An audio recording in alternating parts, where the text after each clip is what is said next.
How to track your Temu orders for delivery updates. Hi guys, welcome to our channel. Let's begin. In this video, I will guide you on how you can track your Temu orders for delivery updates. For this, you want to open the Temu app on your device. Make sure to sign into your account. Now, you want to tap on the U icon at the bottom of your screen. Here, you want to tap on the Your Orders option. Now, all of your orders will be visible over here on the All Orders tab. Now, you can check the status of your order from here.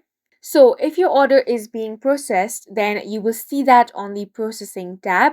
If it has been shipped, it will be found in the Shipped tab. If it is delivered, it will be shown on the Delivered tab. Tap on the All Orders option over here, and now you want to tap on the Track button next to your order to get a direct link to your shipping information. From that link, you will be able to track your order.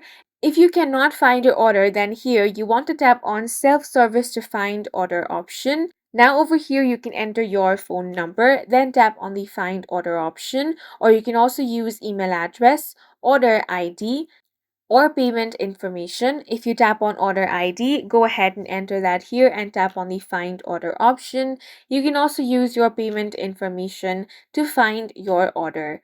Now, you can use any of these methods to track your Temu orders for the delivery updates, and that's it for this video. If you found it helpful, please make sure to hit the like button and subscribe for more videos like this.